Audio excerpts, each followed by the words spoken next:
So what a lot of us are unfortunately anticipating in the next years to come with ballot measure 110 decriminalizing drugs is that we're probably going to have our larger population committing property crimes that could filter into a program like ROC.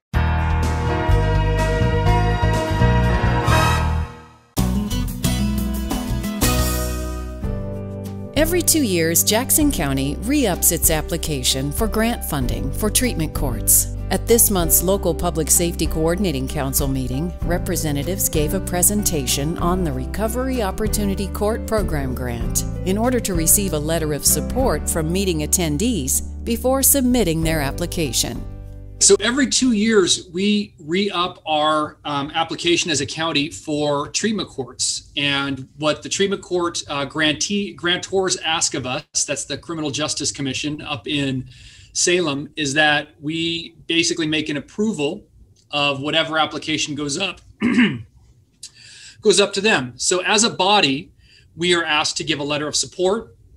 And what we've done traditionally is asked the treatment team to come in and just kind of give us a presentation of what they provide. I'll touch briefly on the history. There's been significant change in the last few years with our treatment courts. The first one we had obviously was a community family court. And then after that, we had adult drug court, and then recovery opportunity court started. So up until about 2-3 years ago, we had all three functioning treatment courts, and there's been a lot of change. First, with adult drug court, we closed that program and didn't re-up to apply for the grant. That was a result of basically methamphetamine being decriminalized to a misdemeanor, and we just didn't have the participants applying for the program. Most recently was community family court is no longer going to be a treatment court that we're doing. We lost a lot of housing over the last few years, and so that incentive for families to want to participate declined dramatically.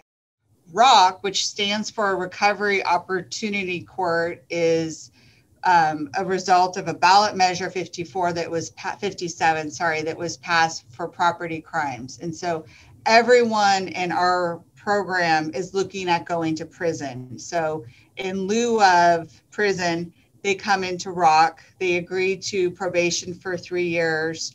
I can tell you that the program is a lot harder than going to prison. Most of our participants have been in prison, and that didn't work because they came out, they got new crimes, and now we're dealing with them. So the history of the property court was really a reaction to the change in case law. The changes are continuing to occur as far as how many property crimes a person needs in order to go to prison. So what a lot of us are unfortunately anticipating in the next years to come with ballot measure 110 decriminalizing drugs is that we're probably going to have our larger population committing property crimes that could filter into a program like ROC. Hopefully that's not the case, but that's most likely the reality if you talk to people who are involved in the criminal justice system. When we first were doing the treatment courts, we didn't have a lot of buy-in. People just didn't necessarily understand addiction and believe in recovery. And we're at a point today where we're really fortunate that people are more open-minded to see that, our prisons are really full and it's not always the best answer. So we're really big on accountability, at least I can say that from my part, but we really try to work with people to make positive change because they are going to come back to our community. So let's give them the resources and the support and work on the COG piece. Eric Geyer, the probation department, has a TCP program they're interviewing today. That's a 180-day residential program. I wish we could just explode that thing and have every participant in it because it's phenomenal. And our men and women coming from that and then dovetailing into ROC has just really been a healthy relationship to make some long-lasting change. This court was an early adopter of the idea that it should focus on high and medium risk to recidivate individuals, which was a shift. A lot of drug courts in the state and in the nation didn't do that. It was a lower level clientele they served. But these were folks who were going to prison were it not for this program. And this program has worked with some people for whom many in the system said, boy, that person doesn't look like they have a high likelihood for success. And yet this court continues to believe in them, work with them, and see outcomes in those lives that are just really transformational. I went through Rock Court about 10 years ago with Judge Crane. And honestly, I'd been to prison before. I'm a multiple time felon. I lived in my addiction for about 30 years. And I would agree, jail, prison never helped me. But the one thing that did was Rock Court this last time. And I bought into the court because they believed in me. I didn't believe in myself. I couldn't stand myself when I started Rock Court. I just figured I was too much of a failure. I was never going to be able to get the life that I wanted back. I figured I went too far in the wrong direction. But through just a judge really was the key factor. Having Judge Crane look at me and tell me that, I see something in you. You can change. You can do this. That was huge. And that's what treatment court does. Like, no other time does a criminal go to court and have a interaction with a judge like that. And it's huge. It's huge for me. It's huge for all of our participants. And the strength in treatment court, and the thing I could probably bring to this conversation that has been said, is that team aspect, right? We have a full team. We have the judge, of course, probation, treatment. The DA's office is part of it, the public defenders, Medford Police, the VA if we need. And that is probably the greatest strength Rock Court brings, as opposed to, your typical supervision.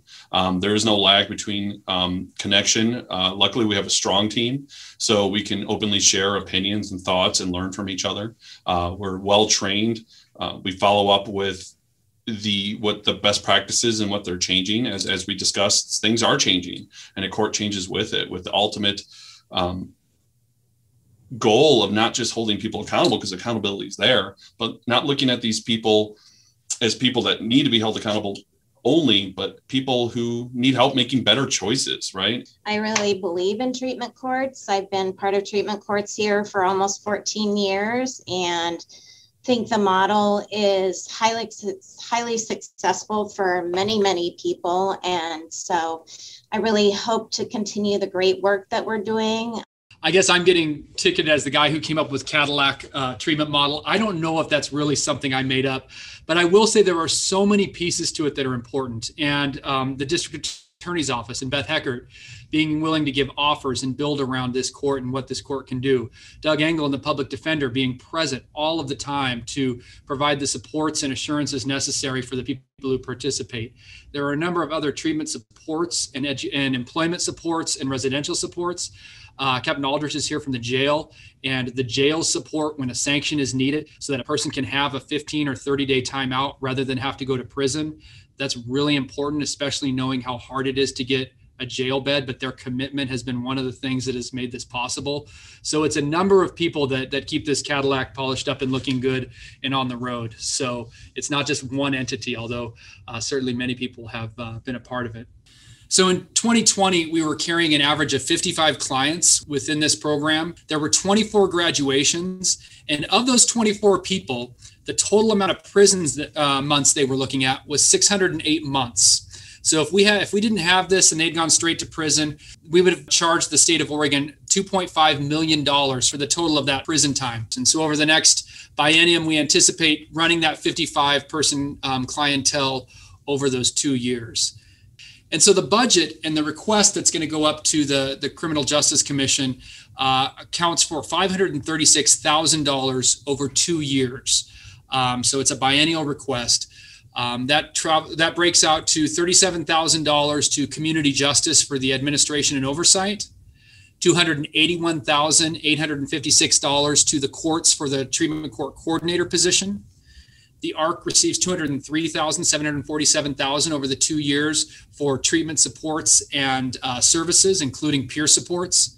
And then travel and training with an increased emphasis on equity over this next year of $13,756 for the course of the biennium.